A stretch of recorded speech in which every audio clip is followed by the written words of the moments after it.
Ini kalau ada orang Kristen bingung, ini juga perlu dipertanyakan kekristenannya. Jadi kalau ditanya, kenapa kamu menjadi seorang Muslim? Apa yang kamu lakukan? Maka kami menjawab, kami melakukan sebagaimana Al-Quran memerintahkan. Jadi begitu pun pertanyaan itu. Terus Kristen itu peninggalannya siapa?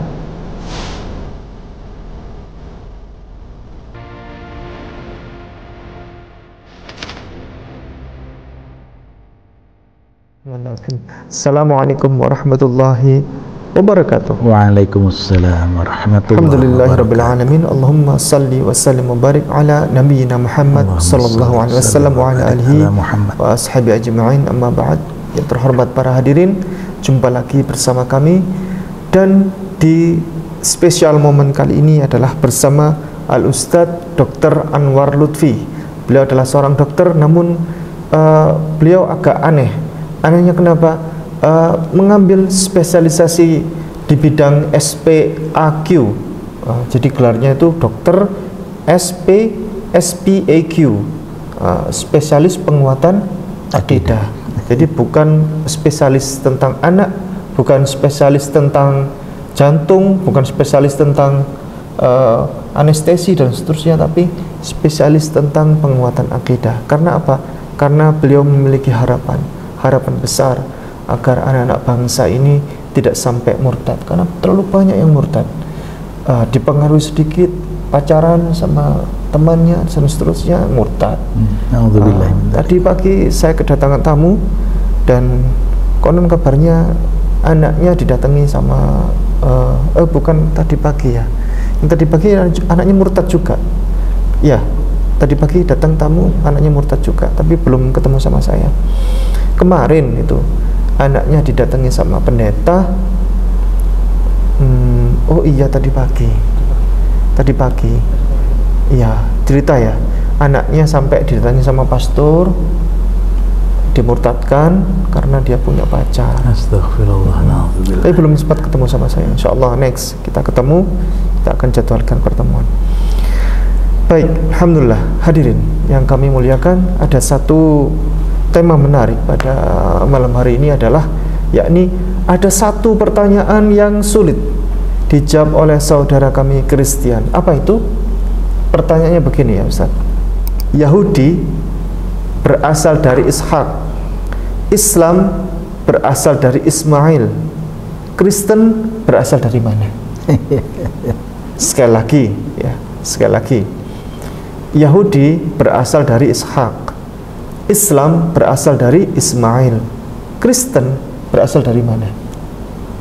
Ini pertanyaan menggelitik juga ya. Iya. Masyaallah. Sebenarnya pertanyaan ini itu ada di beranda-beranda di tahun 2000-an yang waktu muncul Facebook ya. Awal-awal ya. Awal-awal tahun 2000 berapa itu? 2011 ya, mulai ramai itu. ya. 2009 yang itu sudah muncul pertanyaan begini ketika ada grup-grup debat lintas agama ya. Ada pertanyaan ini sulit pertanyaan ini dijawab oleh Kristen. Coba Pak Andre Tunggal mungkin bisa jawab ini ya.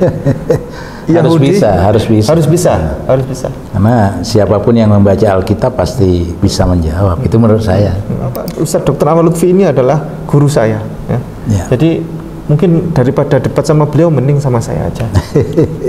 Ya sama saja, kalau debat sama saya syaratnya cuma satu. Apa Ustaz? Offline, iya. Kita nggak mau online. Buat apa?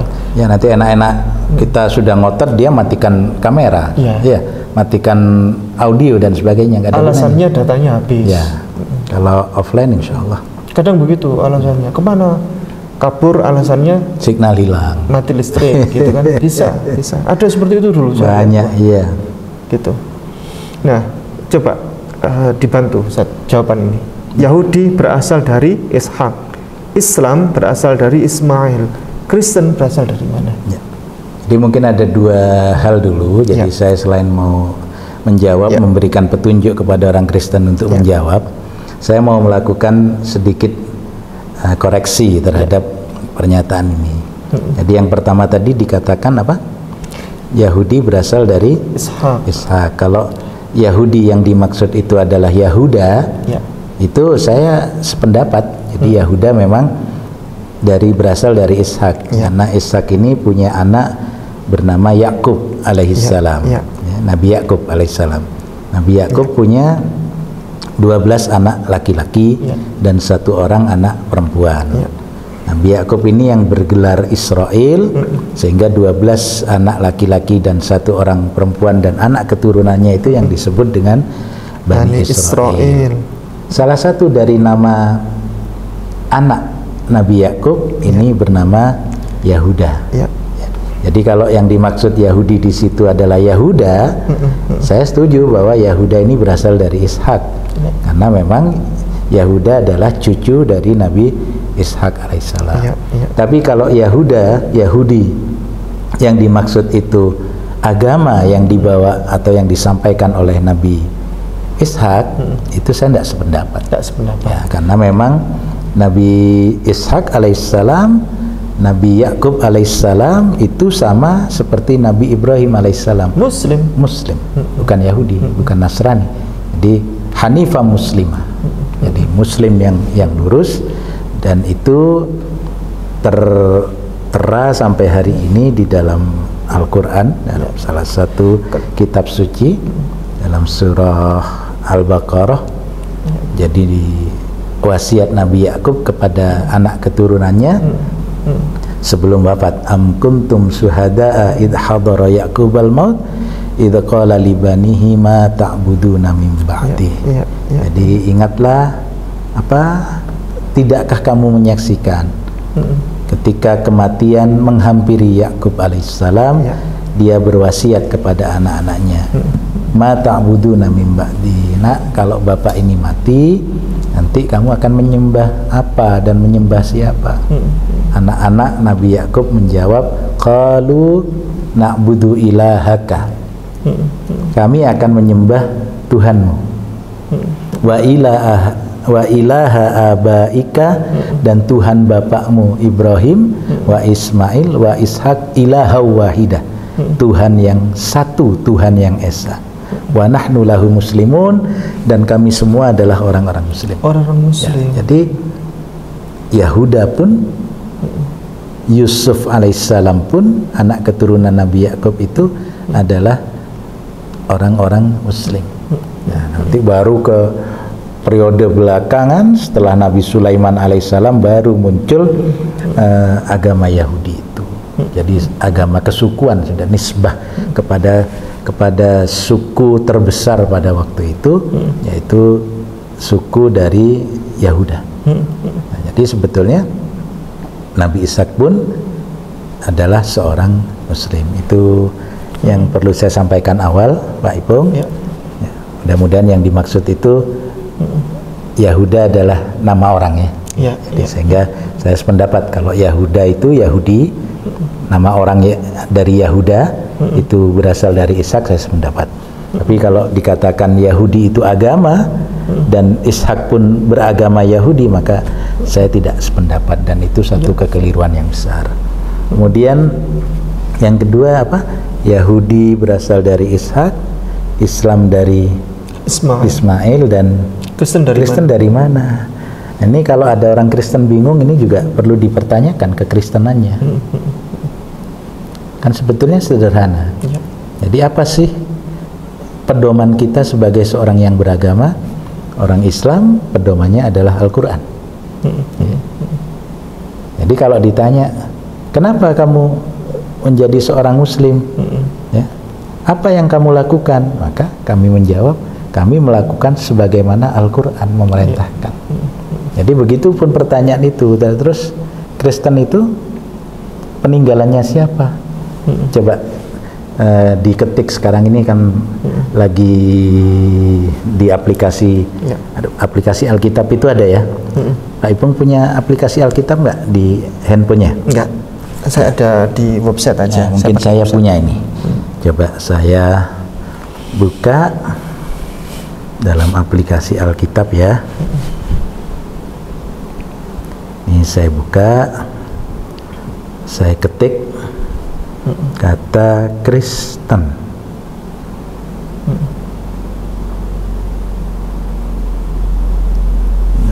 dalam perjanjian baru, ya. Dalam perjanjian baru ini ketika saya ketik kata Kristen, Ya. maka yang muncul di sini yang pertama kisah para rasul. Ini boleh saya bacakan ya? Boleh, Sir. Mereka tinggal bersama-sama dengan jemaat itu 1 tahun lamanya sambil mengajar banyak orang. Di Antiochialah murid-murid itu untuk pertama kalinya disebut Kristen. Ini dalam kisah Rasul. Kisah para rasul. Ya, kisah para rasul pasal 11 ayat yang ke-26. Kemudian ada juga dalam kisah Rasul pasal 26 ayat 28. Apa kisah para rasul ini? Siapa yang menulisnya? Sebagian ada yang berkata ini tulisan dari Lukas. Ya, Dr. Ada yang mengatakan tulisan dari siapa? Paulus dan sebagainya. Intinya kisah para rasul ini bukan sabda Yesus, apalagi firman Tuhan. Jadi ini hanya pendapat sepeninggal Yesus. Kemudian juga ada di dalam kitab Roma pasal 16 ayat 7. Apa Roma ini? Kalau Anda punya Alkitab bisa dibuka pasal 1 ayat 1 dari kitab Roma. Ya.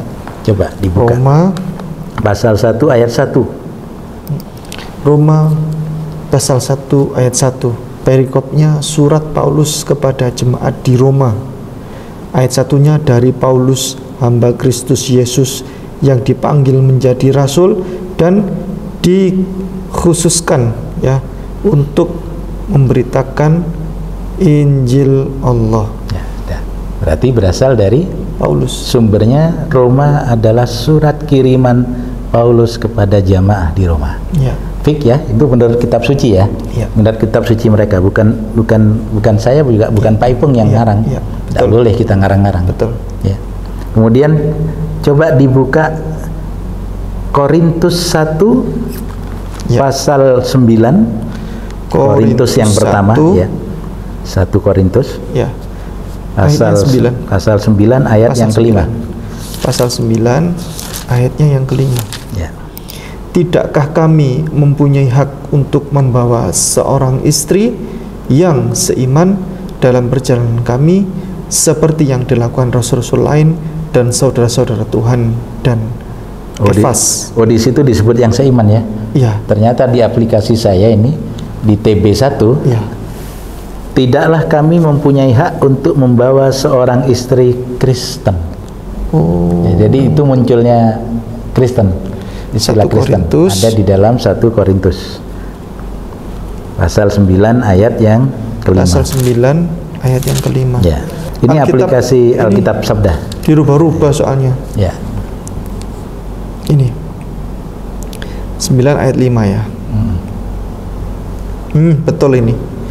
Tidakkah kami mempunyai hak untuk membawa seorang istri Kristen Ya. dalam perjalanan kami seperti yang dilakukan rasul-rasul lain dan saudara-saudara Tuhan dan Kefas? Nah, coba sekarang dibuka 1 Korintus pasal 1.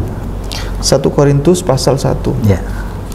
Surat Paulus yang pertama kepada jemaat di Korintus. Kembali lagi surat kiriman Paulus kepada jamaah di Roma. Ya, dari Paulus. Muncul lagi nama Kristen dalam Korintus yang kedua. Itu juga sama. Ya. Surat kiriman dari Paulus. Kemudian nanti yang terakhir ada dalam 1 Petrus. Ya, ini 1 Petrus. Petrus yang sekarang kita lihat, Petrus pasal 1 ayat 1-nya. Jadi dari Petrus Rasul Yesus. Jadi sekali lagi bukan nama yang diberikan oleh Allah, juga bukan nama yang diberikan oleh Yesus. Melainkan istilah Kristen itu baru ada di masa Paulus, dan nama yang dipopulerkan oleh Petrus maupun Paulus. Jadi Yesus sendiri tidak pernah mengajarkan itu. Ya. Jadi kalau ditanya tadi Yesus ikut siapa? Orang Kristen ikut siapa? Ya jawabannya ikut Paulus. Karena memang sebagian besar ajaran yang diikuti itu berdasarkan ajaran dari Paulus. Ya. Ajaran doktrin dosa waris, Ya. ajaran penebusan dosa, itu semuanya Paulus yang bikin. Pertanyaannya sekarang, siapakah yang Anda ikuti? Saudara kami, untuk saudara kami yang tadi sudah menjamin dirinya pasti masuk surga karena ada ordal dari Yesus. Pertanyaannya adalah, siapakah yang Anda ikuti? A. Yesus, B. Paulus. Karena Yesus mengajarkan bahwa haram makan babi, Yesus mengajarkan sunat, sementara Paulus mengajarkan semuanya boleh dimakan. Bahkan kalau semuanya boleh dimakan, manusia juga boleh dimakan. Karena semuanya halal, kan begitu. Semuanya halal. Anak janin manusia seperti di Cina itu halal dimakan. Nah itu, mana hati nuraninya, kan begitu. Semuanya boleh dimakan. Kecoa boleh dimakan dan seterusnya. Yesus mengajarkan sunat, sementara Paulus di kitab Galatia pasal 5 ayat 2 haram sunat. Sunat tidak boleh. Tidak perlu lagi. Jadi tidak perlu, karena itu perjanjian perjanjian dengan Musa, jadi syariat lama. Jadi tidak penting. Ya, yang kata penting Paulus, sunat batin. Kalau engkau menyunatkan dirimu, maka Kristus tidak berguna. Tidak berguna. Ya, tidak berguna bagimu. Baik. Berarti fix Ustaz? Fix ya. Orang-orang Kristen sekarang ya pengikut Paulus, bukan pengikut Yesus. Ya.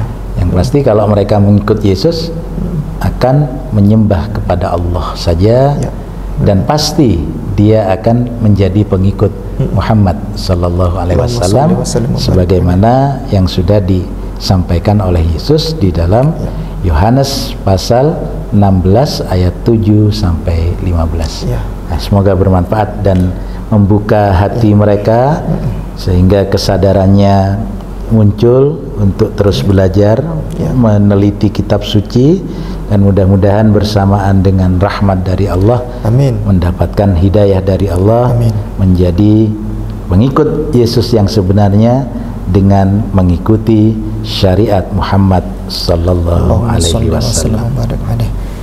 Kami adalah orang Muslim, kami juga membaca Alkitab, dan kami mendapatkan bahwa Alkitab ini berisikan tentang kebenaran, yakni kami orang Muslim justru yang menjadi pengikut Yesus yang sejati.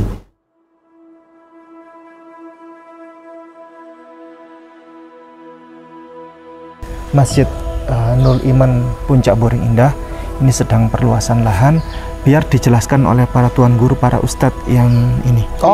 Yang di sini. Saya jelaskan. Masjid Nurul Iman ini punya cita-cita yang luar biasa, ingin dikembangkan dari yang ada yang lebih baik lagi. Maka dengan kondisi lahan yang sedemikian ini, kita ingin mengembangkan lagi lebih luas, karena ini juga sudah tidak mencukupi lah, sekitar 200 jamaah sampai 250 sudah mencukupi. Maka kita berpikiran lebih representatif lagi, kita maunya mengadakan tambahan lahan di sebelah utara masjid ini. Kurang lebih lahannya 1.541 meter persegi. Ini adalah lahannya, lahan yang akan menjadi lahan perluasan. Luas kurang lebih berapa? 1.541. Perluasannya 1.541. Kebutuhan dananya pinten? Kebutuhan dananya sekitar 1,6. 1,6. Dan kami baru membayar kurang lebih 625-an juta. Allah, masih kurang banyak. Masih banyak. Masih kurang banyak, tapi itu sedikit. Masih banyak kesempatan untuk kita semua. Alhamdulillah. Meraih kadang amal. Amin ya Allah. Itu banyak, tetapi kalau sama Allah diberikan pertolongan itu sedikit. Amin. Dimanapun Anda berada, walaupun Anda tidak berada di wilayah Jawa Timur, Malang, atau di Pulau Jawa bahkan, mungkin Anda ada di luar negeri, mungkin Anda ada di kota-kota lain di seluruh Indonesia. Anda sedang diundang untuk menikmati berkah.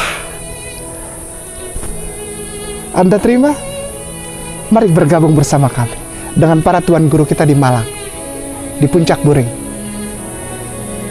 Ketika ada tempat didirikan dan setiap orang yang datang ke tempat itu menaruh kepalanya di atas tanah sambil berseru, Subhana rabbiyal a'la wa bihamdi, maka Anda pun ada di situ.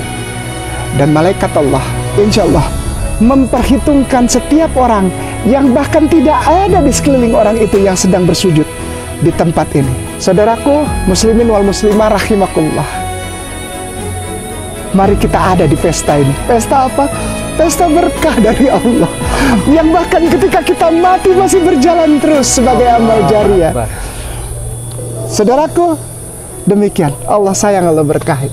Di sini kami menawarkan paket-paket untuk para donatur atau para dermawan yang berkenan. Ada paket yang bernama yaitu paket Abdurrahman bin Auf, atau paket Zubair, atau paket muslimin Rp100.000, atau di bawah itu kami juga masih menerima. Kami dengan senang dan berbangga hati, berapapun yang disampaikan kami akan tampung dan kami wujudkan untuk tanah perluasan Masjid Nurul Iman ini. Rekening kami adalah di Bank Syariah Indonesia dengan nomor rekening sekian, yaitu 664 000 1230, dan kontak person juga di sini kami juga jelaskan atas nama Yayasan Nurul Iman Al Kamil.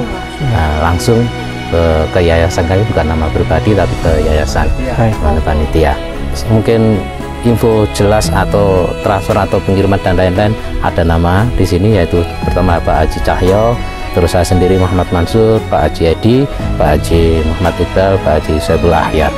Baik, alhamdulillah, perjalanan kali ini kita akhiri. Jazakumullah khairan katsira. Assalamualaikum warahmatullahi wabarakatuh. Waalaikumsalam warahmatullahi wabarakatuh.